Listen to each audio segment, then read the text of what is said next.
ಈಗಾಗಲೇ ನಾನು ಹೇಳ್ತಾ ಇದ್ದೆ, ಈ ಸಿಸಿಎಸ್ ಸಭೆ ಯಾವ ಸಂದರ್ಭದಲ್ಲಿ ನಡೆಸಲಾಗುತ್ತೆ, ಏನಿದು ಸಿಸಿಎಸ್ ಸಭೆ ಅಂದ್ರೆ ಅಂತ ಹೇಳಿ. ಕ್ಯಾಬಿನೆಟ್ ಕಮಿಟಿ ಆನ್ ಸೆಕ್ಯೂರಿಟಿ, ಇದರ ಅರ್ಥ ಸಿಸಿಎಸ್ ಅಂದ್ರೆ ಭದ್ರತೆಯ ಮೇಲಿನ ಸಂಪುಟ ಸಭೆ. ದೇಶದ ಭದ್ರತೆಯ ಕುರಿತಂತೆ ಮಹತ್ವದ ನಿರ್ಧಾರವನ್ನ ಕೈಗೊಳ್ಳುವಂತಹ ಸಭೆಯೇ ಈ ಸಿಸಿಎಸ್ ಮೀಟಿಂಗ್.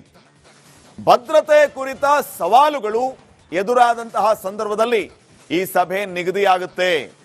ಎಮರ್ಜೆನ್ಸಿ ಪರಿಸ್ಥಿತಿ ಬಂದಾಗ, ಯುದ್ಧದ ಕಾರ್ಮೋಡ ಆವರಿಸಿದಾಗ, ಬೇರೆ ರಾಷ್ಟ್ರದಿಂದ ನಮ್ಮ ರಾಷ್ಟ್ರಕ್ಕೆ ತೊಂದರೆ ಆಗ್ತಾ ಇದೆ, ಯುದ್ಧದ ಅಗತ್ಯ ಇದೆ ಅಂತ ಅನಿಸಿದಾಗ ಕೊನೆಯ ಹಂತದಲ್ಲಿ ನಡೆಸುವಂತಹ ಒಂದು ಸಭೆ.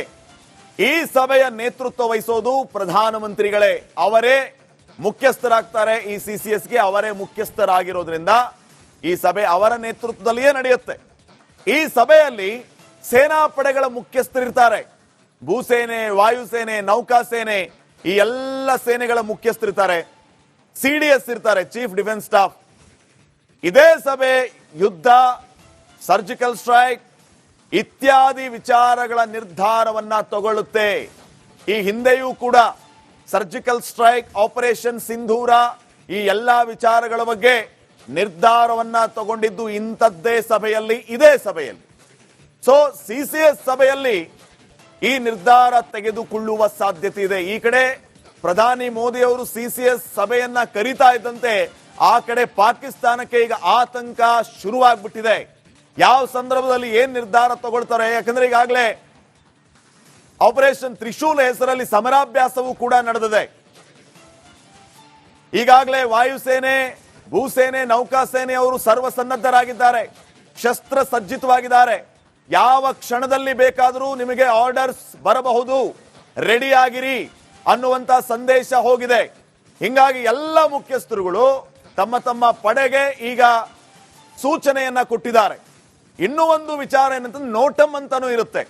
ನೋಟಮ್ ಅಂತಂದ್ರೆ ಆಯಾ ದೇಶದ ಏರ್ ಫೋರ್ಸ್ಗಳಿಗೆ ಒಂದು ಸೂಚನೆಯನ್ನ ಕೊಡುವಂತದ್ದು, ಯಾವ ಕ್ಷಣದಲ್ಲಿ ಬೇಕಾದರೂ ದಾಳಿಗೆ ರೆಡಿ ಆಗಿರಿ ಅಂತ, ಏರ್ ಡಿಫೆನ್ಸ್ ಸಿಸ್ಟಮ್ ಆಕ್ಟಿವ್ ಮಾಡ್ಕೊಳ್ಳಿ ಅಂತ ಒಂದು ಸೂಚನೆಯನ್ನ ಕೊಡೋದು ಕೆಲಸ ಆಗುತ್ತೆ ಆ ನೋಟಮ್ ಇಂದ. ಸೊ ಆ ನೋಟಮ್ ಕೂಡ ಕೊಡಲಾಗುತ್ತೆ ಈ ಎಲ್ಲಾ ರೀತಿಯ ಸ್ಟಾಫ್ಗಳಿಗೆ. ಸೊ ಈಗ ಈ ಸಿಸಿಎಸ್ ಮೀಟಿಂಗ್ ಮೇಲೆ ಭಾರಿ ನಿರೀಕ್ಷೆ ಇದೆ. ಆ ರೀತಿಯ ಸರ್ಜಿಕಲ್ ಸ್ಟ್ರೈಕ್ ನ ನಿರ್ಧಾರ ಈ ಮೀಟಿಂಗ್ ನಲ್ಲಿ ಆಗುತ್ತಾ, ದಾಳಿಯ ಬಗ್ಗೆ ಸೂಚನೆ ಸಿಗುತ್ತಾ, ದಾಳಿಯ ಪ್ಲಾನ್ ಅನ್ನ ಇಲ್ಲಿ ರೂಪಿಸಲಾಗಿ ಅದಕ್ಕೆ ಗ್ರೀನ್ ಸಿಗ್ನಲ್ ಸಿಗುತ್ತಾ, ಇವೆಲ್ಲವೂ ಕೂಡ ಇದೆ. ಇನ್ನು ನೆಕ್ಸ್ಟ್ ಸಿಸಿಎಸ್ ಸಭೆಯಲ್ಲಿ ಯಾರ್ಯಾರು ಇರ್ತಾರೆ, ಪ್ರಧಾನಿ ಮೋದಿ ಅವರೇ ನೇತೃತ್ವವನ್ನ ವಹಿಸ್ತಾರೆ. ಈ CCS chaired by PM. So ಪ್ರಧಾನಿ ಮೋದಿ ನೇತೃತ್ವದಲ್ಲಿ ನಡೆಯುವಂತ ಸಭೆ ಇದು. ರಕ್ಷಣಾ ಇಲಾಖೆ, ಗೃಹ ಇಲಾಖೆ, ವಿದೇಶಾಂಗ ಇಲಾಖೆ, ಹಣಕಾಸು ಸಚಿವರಿಗೆ ಈ ಒಂದು ಸಿಸಿಎಸ್ ಸಭೆಗೆ ಆಹ್ವಾನ ಇರುತ್ತೆ. ರಕ್ಷಣಾ ಸಚಿವ ರಾಜನಾಥ್ ಸಿಂಗ್, ಗೃಹ ಸಚಿವರಾಗಿರುವಂತಹ ಅಮಿತ್ ಶಾ ಅವರು, ವಿದೇಶಾಂಗ ಸಚಿವರಾಗಿರುವಂತಹ ಜೈಶಂಕರ್ ಅವರು, ಹಣಕಾಸು ಸಚಿವರಾಗಿರುವಂತಹ ನಿರ್ಮಲಾ ಸೀತಾರಾಮನ್, ಇವರೆಲ್ಲರಿಗೂ ಕೂಡ ಅಲ್ಲಿ ಆಹ್ವಾನ ಇರುತ್ತೆ. ಹಾಗೇನೆ CDS, chief of defence staff, ಇವ್ರಿಗೂ ಕೂಡ ಈ ಒಂದು ಸಭೆಗೆ ಆಹ್ವಾನ ಇರುತ್ತೆ. ಭೂಸೇನೆ, ವಾಯುಸೇನೆ, ನೌಕಾಸೇನೆಯ ಮುಖ್ಯಸ್ಥರು ಕೂಡ ಸಭೆಯಲ್ಲಿ ಇರ್ತಾರೆ. ರಾಷ್ಟ್ರೀಯ ಭದ್ರತಾ ಸಲಹೆಗಾರರು ಅವರು ಕೂಡ ಈ ಒಂದು ಸಭೆಯಲ್ಲಿ ಇರ್ತಾರೆ. ಅಜಿತ್ ದೋವಲ್, ರಾಜನಾಥ್ ಸಿಂಗ್, ಅಮಿತ್ ಶಾ, ಜೈಶಂಕರ್, ನಿರ್ಮಲಾ ಸೀತಾರಾಮನ್ ಈ ಸಭೆಯಲ್ಲಿ ಇರ್ತಾರೆ. NSA ಅಜಿತ್ ದೋವಲ್ ಕೂಡ ಈ ಸಭೆಯಲ್ಲಿ ಇರ್ತಾರೆ. ಈ ಸಭೆಯ ಒಂದು ಭಾಗ ಇವರೆಲ್ಲ. ಸೊ ಇವರೆಲ್ಲರೂ ಕೂಡ ಅಂತಿಮವಾಗಿ ನಿರ್ಧಾರವನ್ನ ಮಾಡ್ತಾರೆ. ಯಾರೆಲ್ಲ ತಪ್ಪಿತಸ್ಥರಿದ್ದಾರೋ, ಯಾರು ಇಂಥ ಕುಕೃತ್ಯಗಳನ್ನ ಎಸಗುತ್ತಿದ್ದಾರೋ, ಅವರ ಹಿನ್ನೆಲೆ ಏನು, ಅವರಿಗೆ ಯಾರು ಪೋಷಿಸ್ತಾ ಇದ್ದಾರೆ ಅನ್ನುವಂತ ಸುಳಿವು ಸಿಕ್ಕರೆ, ಕನ್ಫರ್ಮ್ ಆದರೆ ಹುಡುಕಿ ಹುಡುಕಿ ಹೊಡೆಯುವಂತಹ ಕೆಲಸ ಆಗುತ್ತೆ. ಅದರ ನಿರ್ಧಾರ ಇದೇ ಸಭೆಯಲ್ಲಾಗುತ್ತೆ. ಪ್ರಧಾನಿ ಮೋದಿ ಅವರು ಲಾಸ್ಟ್ ಟೈಮ್ ಕೂಡ ಹೇಳಿದ್ರು, ಅಟ್ಯಾಕ್ ಆದಂತಹ ಟೈಮ್ನಲ್ಲಿ ಪಹಲ್ಗಾಮ್ನಲ್ಲಿ ಗುಸ್ಕೆ ಮಾರಂಗೆ ಅಂತ ಹೇಳಿದ್ರು, ನಿಮ್ಮ ಮನೆ ಹೊಕ್ಕು ಹೊಡಿತೀವಿ ಶತ್ರುಗಳೇ ಅಂತ ಹೇಳಿದ್ರು. ಆ ಪ್ರಕಾರವಾಗಿ ಆಪರೇಷನ್ ಸಿಂಧೂರ ಆಯಿತು. ಯಾವ ರೀತಿ ಅಟ್ಯಾಕ್ ಆಯಿತು ಅನ್ನೋದನ್ನ ನೀವು ಗಮನಿಸಿದ್ದೀರಿ. ಕ್ರಮೇಣ ಕಾಲಾನಂತರ ಅಲ್ಲಿನ ಪಾಕಿಸ್ತಾನದ ಮುಖ್ಯಸ್ಥರುಗಳು, ಆ ಉಗ್ರ ಸಂಘಟನೆಯ ಮುಖ್ಯಸ್ಥರುಗಳು ಓಪನ್ ಸ್ಟೇಜ್ ಅಲ್ಲಿ ನಮ್ಮ ನಾಯಕರನ್ನ ಇಂಥ ಸ್ಟ್ರೈಕ್ ಅಲ್ಲಿ ನಾವು ಕಳ್ಕೊಂಡ್ವಿ ಅಂತ ಅವರೇ ಬಹಿರಂಗವಾಗಿ ಹೇಳ್ಕೊಂಡ್ರು. ಸೊ ಇವೆಲ್ಲವೂ ಕೂಡ ಸಾಕ್ಷಿಯಾಗಿದೆ. ಅದೆಲ್ಲವನ್ನ ನಿರ್ಧಾರ ಮಾಡೋದೇ ಈ ಸಿಸಿಎಸ್. ದೆಹಲಿ ಬ್ಲಾಸ್ಟ್ ಮತ್ತು ಸಿಎಸ್ ಸಭೆ ಎಷ್ಟು ಮಹತ್ವವನ್ನ ಪಡೆದುಕೊಳ್ಳುತ್ತೆ ಅಂತ ನೋಡೋದಾದ್ರೆ ಗೃಹ ಸಚಿವರು ಪ್ರಧಾನಿಗೆ ದೆಹಲಿ ಸ್ಫೋಟದ ಘಟನೆಯನ್ನ ವಿವರಿಸ್ತಾರೆ. ಗೃಹ ಸಚಿವರು ಏನೆಲ್ಲ ನಡೆದಿದೆ, ಈವರೆಗೂ ತನಿಖಾ ಹಂತ ಯಾವ ಮಟ್ಟವನ್ನ ತಲುಪಿದೆ, ಇಲ್ಲಿವರೆಗೂ ಏನೇನು ಮಾಹಿತಿ ಲಭ್ಯ ಆಗಿದೆ, ಎಲ್ಲ ವಿಚಾರಗಳನ್ನ ಗೃಹ ಸಚಿವರು ಪ್ರಧಾನಿ ಮೋದಿ ಅವರಿಗೆ ಅಂದ್ರೆ ಪ್ರಧಾನಮಂತ್ರಿಗೆ ವಿವರಿಸ್ತಾರೆ. ತನಿಖೆಯ ಎಲ್ಲಾ ವಿವರಗಳನ್ನು ಕೂಡ ಪ್ರಧಾನಿಗೆ ಸಲ್ಲಿಸಲಾಗುತ್ತೆ, ತಿಳಿಸಲಾಗುತ್ತೆ. ರಕ್ಷಣಾ ಸಚಿವರು ಸೇನಾ ಸನ್ನದ್ಧತೆಯ ವಿವರವನ್ನ ಕೂಡ ನೀಡ್ತಾರೆ. ರಕ್ಷಣಾ ಸಚಿವ ರಾಜನಾಥ್ ಸಿಂಗ್ ಅವರು ನಮ್ಮ ಸೇನೆ ಎಷ್ಟು ಸರ್ವಸನ್ನದ್ಧವಾಗಿದೆ, ಈಗ ನೀವೇನಾದ್ರೂ ಯುದ್ಧ ಅಂತ ಅನೌನ್ಸ್ ಮಾಡಿದ್ರೆ ನಮ್ಮ ಸ್ಟಾಫ್ ರೆಡಿ ಇದೆಯಾ, ಅದೆಲ್ಲದರ ಮಾಹಿತಿಯನ್ನ ರಕ್ಷಣಾ ಸಚಿವರು ಪ್ರಧಾನಿ ಅವರಿಗೆ ಕೊಡ್ತಾರೆ, ಒಪ್ಪಿಸ್ತಾರೆ. ಎಸ್, ನಾವು ರೆಡಿ ಇದೀವಿ ಅಂತಂದ್ರೆ ಇದು ಏನಾದ್ರೂ ಕೊರತೆ ಇದೆ ಅಥವಾ ಏನಾದ್ರೂ ವೆಪನ್ಸ್ ಕೊರತೆ ಇತ್ಯಾದಿ ಏನೇ ಇರಲಿ, ಲೂಪ್ ಹೋಲ್ಸ್ ಏನಾದ್ರೂ ಇರಲಿ, ಅದನ್ನ ಮುಕ್ತವಾಗಿ ಪ್ರಧಾನಿ ಅವರಿಗೆ ತಿಳಿಸುವಂತ ಕೆಲಸ ಆಗುತ್ತೆ. ಅದನ್ನ ರೆಡಿ ಮಾಡ್ಕೊಳಕ್ ಟೈಮ್ ಬೇಕಾ, ಅದು ಕೂಡ ಅಲ್ಲಿ ಚರ್ಚೆ ಆಗುತ್ತೆ. ಸೊ ಎಲ್ಲ ಓಕೆ, ನೀವು ಒಂದು ಆರ್ಡರ್ ಅನ್ನ ಪಾಸ್ ಮಾಡಿದ್ರೆ ನಾವು ಅಟ್ಯಾಕ್ ಮಾಡ್ತೀವಿ ಅನ್ನೋ ಚಾನ್ಸಸ್ ಇದ್ರೆ, ಆ ರೀತಿ ಸಿದ್ಧರಾಗಿದ್ದಾರೆ, ಅದನ್ನು ಕೂಡ ರಕ್ಷಣಾ ಸಚಿವರು ಪ್ರಧಾನಿ ಅವರಿಗೆ ತಿಳಿಸ್ತಾರೆ. ನಾವು ರೆಡಿ ಇದೀವಿ, ನಿಮ್ಮ ಆರ್ಡರ್ಸ್ಗಾಗಿ ಕಾಯ್ತಿದೀವಿ ಅಂದ್ರೆ ಅಟ್ಯಾಕ್. ಇನ್ನ ಸೇನೆಗೆ ಸಂಬಂಧಿಸಿದ ಇತರ ವಿವರವನ್ನ ಸೇನಾ ಮುಖ್ಯಸ್ಥರು ನೀಡ್ತಾರೆ. ಅದೇ ಈಗ ಭೂಸೇನೆ, ವಾಯುಸೇನೆ, ನೌಕಾಸೇನೆ, ನಮ್ಮ ಸ್ಟ್ರೆಂಗ್ತ್ ಏನು, ಏನೇನು ವೆಪನ್ಸ್ ಇದೆ, ಅದರ ಕೆಪಾಸಿಟಿ ಏನು, ನಾವು ಏನು ಮಾಡಬಲ್ವಿ, ಈ ಎಲ್ಲ ವಿಚಾರಗಳನ್ನ ಸೇನಾ ಮುಖ್ಯಸ್ಥರು ಪ್ರಧಾನಿಗಳಿಗೆ ತಿಳಿಸ್ತಾರೆ. ಇನ್ನ ಬೇಹುಗಾರಿಕೆಗೆ ಸಂಬಂಧಿಸಿದಂತಹ ವಿಷಯವನ್ನ ಅಜಿತ್ ದೋವಲ್ ಅವರು ಪ್ರಸ್ತಾಪ ಮಾಡ್ತಾರೆ. ಕಾರಣ ಇವರು ರಾಷ್ಟ್ರೀಯ ಭದ್ರತಾ ಸಲಹೆಗಾರಾಗಿದ್ದಂಥವ್ರು, ಗೂಢಾಚಾರಿಕೆ ಕೆಲಸವನ್ನ ಕೂಡ ಒಂದು ಟೈಮ್ ಅಲ್ಲಿ ಮಾಡಿದಂಥವ್ರು, ಅವರ ಪ್ರೈಮ್ ಅಲ್ಲಿ ಅದಕ್ಕೆ ಅವರು ಹೆಸರುವಾಸಿಯಾಗಿದ್ದಂಥವ್ರು. ಹಿಂಗಾಗಿ ಈ ಬೇಹುಗಾರಿಕೆಗೆ ಸಂಬಂಧಿಸಿದ ವಿಷಯವನ್ನ ಅಜಿತ್ ದೋವಲ್ ಅವರು ಪ್ರಸ್ತಾಪ ಮಾಡ್ತಾರೆ ಈ CCS ಮೀಟಿಂಗ್ ನಲ್ಲಿ. ಇನ್ನ ರಾಜತಾಂತ್ರಿಕ ಸಂಬಂಧ ಹೇಗಿರಬೇಕು, ಇದು ಕೂಡ ಮುಖ್ಯವಾಗುತ್ತೆ. ಲಾಸ್ಟ್ ಟೈಮ್ ಕೇವಲ ಯುದ್ಧದಿಂದ ಮಾತ್ರ ಅಲ್ಲ, ರಾಜತಾಂತ್ರಿಕವಾಗಿಯೂ ಕೂಡ ಬಗ್ಗು ಬಡಿಯುವಂತಹ ಕೆಲಸ ಆಯಿತು. ಪಾಕಿಸ್ತಾನ ಜೊತೆ ಇರುವಂತ ಎಲ್ಲ ಬಿಸ್ನೆಸ್ ಅನ್ನ ಕಟ್ ಮಾಡಲಾಯಿತು. ಪಾಕಿಸ್ತಾನಕ್ಕೆ ಏನೇನು ನಾವು ರಫ್ತು ಮಾಡ್ತಾ ಇದ್ವಿ ಅದೆಲ್ಲವನ್ನ ಕಟ್ ಮಾಡುವಂತ ಕೆಲಸ ಆಯಿತು. ಯಾವ ರೀತಿಯ ಸಹಾಯ ಅಥವಾ ಯಾವ ರೀತಿಯ ಎಲ್ಲವೂ ಸರಬರಾಜಾಗ್ತಾ ಇತ್ತು, ವಸ್ತುಗಳಾಗಿರ್ಬೋದು, ಬೆಳೆ ಆಗಿರಬಹುದು, ಇತ್ಯಾದಿ ಇತ್ಯಾದಿ ಎಲ್ಲವನ್ನು ಕೂಡ ಸ್ಟಾಪ್ ಮಾಡುವ ಮೂಲಕ ರಾಜತಾಂತ್ರಿಕವಾಗಿ ಅವ್ರ ಮೇಲೆ ಸ್ಟ್ರೈಕ್ ಮಾಡುವಂತ ಕೆಲಸ ಆಗಿತ್ತು. ಸೊ ರಾಜತಾಂತ್ರಿಕ ಸಂಬಂಧ ಹೇಗಿರಬೇಕು ಅನ್ನೋದನ್ನ ಕೂಡ ವಿದೇಶಾಂಗ ಸಚಿವರು ವಿವರಿಸ್ತಾರೆ, ಅದು ಜೈಶಂಕರ್ ಅವರು. ಇನ್ನ ಖರ್ಚು ವೆಚ್ಚದ ವಿಚಾರ, ಒಂದು ಯುದ್ಧ ಅಂತಂದ್ರೆ ಅಥವಾ ಒಂದು ಸ್ಟ್ರೈಕ್ ಅಂತಂದ್ರೆ, ಏನೇ ಒಂದು ಆಪರೇಷನ್ ಮಾಡಬೇಕು ಅಂತಂದ್ರೆ ಅದು ಸಾಮಾನ್ಯದಲ್ಲ. ಖರ್ಚು ವೆಚ್ಚ, ಎಕನಾಮಿಕಲಿ ನಾವು ಸ್ಟ್ರಾಂಗ್ ಇರಬೇಕಾಗುತ್ತೆ. ಯುದ್ಧದ ನಂತರದ ಪರಿಣಾಮವನ್ನು ಎದುರಿಸೋದಕ್ಕೆ ನಮ್ಮ ದೇಶ ಎಷ್ಟು ಸನ್ನದ್ಧವಾಗಿದ್ದೇವೆ ಅದು ಕೂಡ ಬಹಳ ಮುಖ್ಯ ಆಗುತ್ತೆ. ಯುದ್ಧವನ್ನ ಅನೌನ್ಸ್ ಮಾಡಿ ಯುದ್ಧ ಮಾಡಿಬಿಡೋದು ದೊಡ್ಡ ಮಾತಲ್ಲ, ಆದ್ರೆ ಯುದ್ಧ ನಂತರದ ಬೆಳವಣಿಗೆಗಳು, ಆ ಪರಿಣಾಮಗಳನ್ನ ಎದುರಿಸೋದಕ್ಕೆ ನಾವು ಎಷ್ಟು ಸರ್ವಸನ್ನದ್ಧರಾಗಿದ್ದೀವಿ ಅದು ಕೂಡ ಬಹಳ ಮುಖ್ಯ ಆಗುತ್ತೆ. ಸೊ ಖರ್ಚು ವೆಚ್ಚಕ್ಕೆ ಸಂಬಂಧಪಟ್ಟಂತ ವಿವರವನ್ನ ಹಣಕಾಸು ಮಂತ್ರಿಯವರು ಹೇಳ್ತಾರೆ. ಈ 10 ಜನ ಸೇರಿ ಅಂತಿಮ ತೀರ್ಮಾನವೊಂದಕ್ಕೆ ಬರ್ತಾರೆ. ಆ ತೀರ್ಮಾನವೇ ಅತ್ಯಂತ ಮಹತ್ವದಾಗಿರುತ್ತೆ. ಕಳೆದ CCS ಸಭೆಯಲ್ಲಿಯೂ ಕೂಡ ಆಪರೇಷನ್ ಸಿಂಧೂರಕ್ಕೆ ತೀರ್ಮಾನ ಆಗಿತ್ತು. ಈಗ ಇವರೆಲ್ಲ ಸೇರಿ ಮತ್ತೆ ಎಸ್ ಆಪರೇಷನ್ ರೆಡಿ ಇದೀವಿ, ಹೊಡೆದಾಕ್ಬೋಣ ಅನ್ನುವಂತ ನಿರ್ಧಾರಕ್ಕೆ ಏನಾದರೂ ಬಂದರೆ ಸ್ಟಾರ್ಟ್ ಆಗುತ್ತೆ ನೋಡಿ ಅಲ್ಲಿಂದ ಮಾರಿ ಹಬ್ಬ. ಈಗಾಗಲೇ ನಾನು ಹೇಳ್ತಾ ಇದ್ದೆ, ಈ CCS ಸಭೆ ಯಾವ ಸಂದರ್ಭದಲ್ಲಿ ನಡೆಸಲಾಗುತ್ತೆ, ಏನಿದು CCS ಸಭೆ ಅಂದ್ರೆ ಅಂತ ಹೇಳಿ. ಕ್ಯಾಬಿನೆಟ್ ಕಮಿಟಿ ಆನ್ ಸೆಕ್ಯೂರಿಟಿ, ಇದರ ಅರ್ಥ CCS ಅಂದ್ರೆ ಭದ್ರತೆಯ ಮೇಲಿನ ಸಂಪುಟ ಸಭೆ. ದೇಶದ ಭದ್ರತೆಯ ಕುರಿತಂತೆ ಮಹತ್ವದ ನಿರ್ಧಾರವನ್ನ ಕೈಗೊಳ್ಳುವಂತಹ ಸಭೆಯೇ ಈ CCS ಮೀಟಿಂಗ್. ಭದ್ರತೆ ಕುರಿತ ಸವಾಲುಗಳು ಎದುರಾದಂತಹ ಸಂದರ್ಭದಲ್ಲಿ ಈ ಸಭೆ ನಿಗದಿಯಾಗುತ್ತೆ. ಎಮರ್ಜೆನ್ಸಿ ಪರಿಸ್ಥಿತಿ ಬಂದಾಗ, ಯುದ್ಧದ ಕಾರ್ಮೋಡ ಆವರಿಸಿದಾಗ, ಬೇರೆ ರಾಷ್ಟ್ರದಿಂದ ನಮ್ಮ ರಾಷ್ಟ್ರಕ್ಕೆ ತೊಂದರೆ ಆಗ್ತಾ ಇದೆ, ಯುದ್ಧದ ಅಗತ್ಯ ಇದೆ ಅಂತ ಅನಿಸಿದಾಗ, ಕೊನೆಯ ಹಂತದಲ್ಲಿ ನಡೆಸುವಂತಹ ಒಂದು ಸಭೆ. ಈ ಸಭೆಯ ನೇತೃತ್ವ ವಹಿಸೋದು ಪ್ರಧಾನಮಂತ್ರಿಗಳೇ, ಅವರೇ ಮುಖ್ಯಸ್ಥರಾಗ್ತಾರೆ. ಈ CCSಗೆ ಅವರೇ ಮುಖ್ಯಸ್ಥರಾಗಿರೋದ್ರಿಂದ ಈ ಸಭೆ ಅವರ ನೇತೃತ್ವದಲ್ಲಿಯೇ ನಡೆಯುತ್ತೆ. ಈ ಸಭೆಯಲ್ಲಿ ಸೇನಾ ಪಡೆಗಳ ಮುಖ್ಯಸ್ಥರಿರ್ತಾರೆ. ಭೂಸೇನೆ, ವಾಯುಸೇನೆ, ನೌಕಾಸೇನೆ, ಈ ಎಲ್ಲ ಸೇನೆಗಳ ಮುಖ್ಯಸ್ಥರಿರ್ತಾರೆ. CDS ಇರ್ತಾರೆ, ಚೀಫ್ ಡಿಫೆನ್ಸ್ ಸ್ಟಾಫ್.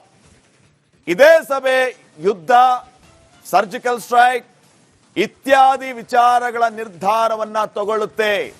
ಈ ಹಿಂದೆಯೂ ಕೂಡ ಸರ್ಜಿಕಲ್ ಸ್ಟ್ರೈಕ್, ಆಪರೇಷನ್ ಸಿಂಧೂರ, ಈ ಎಲ್ಲಾ ವಿಚಾರಗಳ ಬಗ್ಗೆ ನಿರ್ಧಾರವನ್ನ ತಗೊಂಡಿದ್ದು ಇಂಥದ್ದೇ ಸಭೆಯಲ್ಲಿ, ಇದೇ ಸಭೆಯಲ್ಲಿ. ಸೊ ಸಿಸಿಎಸ್ ಸಭೆಯಲ್ಲಿ ಈ ನಿರ್ಧಾರ ತೆಗೆದುಕೊಳ್ಳುವ ಸಾಧ್ಯತೆ ಇದೆ. ಈ ಕಡೆ ಪ್ರಧಾನಿ ಮೋದಿ ಅವರು ಸಿಸಿಎಸ್ ಸಭೆಯನ್ನ ಕರೀತಾ ಇದ್ದಂತೆ ಆ ಕಡೆ ಪಾಕಿಸ್ತಾನಕ್ಕೆ ಈಗ ಆತಂಕ ಶುರುವಾಗ್ಬಿಟ್ಟಿದೆ. ಯಾವ ಸಂದರ್ಭದಲ್ಲಿ ಏನ್ ನಿರ್ಧಾರ ತಗೊಳ್ತಾರೆ, ಯಾಕಂದ್ರೆ ಈಗಾಗಲೇ ಆಪರೇಷನ್ ತ್ರಿಶೂಲ್ ಹೆಸರಲ್ಲಿ ಸಮರಾಭ್ಯಾಸವೂ ಕೂಡ ನಡೆದಿದೆ. ಈಗಾಗಲೇ ವಾಯುಸೇನೆ, ಭೂಸೇನೆ, ನೌಕಾಸೇನೆ ಅವರು ಸರ್ವಸನ್ನದ್ಧರಾಗಿದ್ದಾರೆ, ಶಸ್ತ್ರ ಸಜ್ಜಿತವಾಗಿದ್ದಾರೆ.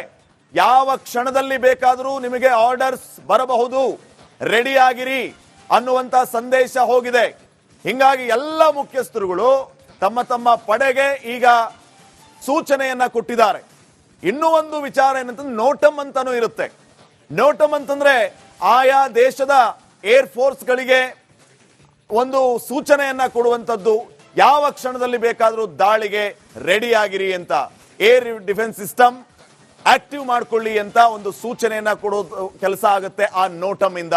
ಸೊ ಆ ನೋಟಮ್ ಕೂಡ ಕೊಡಲಾಗುತ್ತೆ ಈ ಎಲ್ಲಾ ರೀತಿಯ ಸ್ಟಾಫ್ ಗಳಿಗೆ.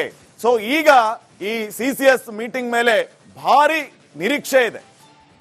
ಆ ರೀತಿಯ ಸರ್ಜಿಕಲ್ ಸ್ಟ್ರೈಕ್ ನ ನಿರ್ಧಾರ ಈ ಮೀಟಿಂಗ್ ನಲ್ಲಿ ಆಗುತ್ತಾ, ದಾಳಿಯ ಬಗ್ಗೆ ಸೂಚನೆ ಸಿಗುತ್ತಾ, ದಾಳಿಯ ಪ್ಲಾನ್ ಅನ್ನ ಇಲ್ಲಿ ರೂಪಿಸಲಾಗಿ ಅದಕ್ಕೆ ಗ್ರೀನ್ ಸಿಗ್ನಲ್ ಸಿಗುತ್ತಾ, ಇವೆಲ್ಲವೂ ಕೂಡ ಇದೆ. ಇನ್ನು ನೆಕ್ಸ್ಟ್ ಸಿಸಿಎಸ್ ಸಭೆಯಲ್ಲಿ ಯಾರ್ಯಾರು ಇರ್ತಾರೆ? ಪ್ರಧಾನಿ ಮೋದಿ ಅವರೇ ನೇತೃತ್ವವನ್ನ ವಹಿಸ್ತಾರೆ. ಈ CCS chaired by PM. So ಪ್ರಧಾನಿ ಮೋದಿ ನೇತೃತ್ವದಲ್ಲಿ ನಡೆಯುವಂತ ಸಭೆ ಇದು. ರಕ್ಷಣಾ ಇಲಾಖೆ, ಗೃಹ ಇಲಾಖೆ, ವಿದೇಶಾಂಗ ಇಲಾಖೆ, ಹಣಕಾಸು ಸಚಿವರಿಗೆ ಈ ಒಂದು ಸಿಸಿಎಸ್ ಸಭೆಗೆ ಆಹ್ವಾನ ಇರುತ್ತೆ.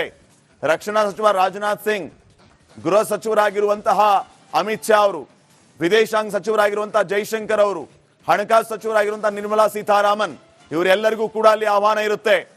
ಹಾಗೇನೆ CDS, chief of defence staff, ಇವ್ರಿಗೂ ಕೂಡ ಈ ಒಂದು ಸಭೆಗೆ ಆಹ್ವಾನ ಇರುತ್ತೆ. ಭೂಸೇನೆ, ವಾಯುಸೇನೆ, ನೌಕಾಸೇನೆಯ ಮುಖ್ಯಸ್ಥರು ಕೂಡ ಸಭೆಯಲ್ಲಿ ಇರ್ತಾರೆ.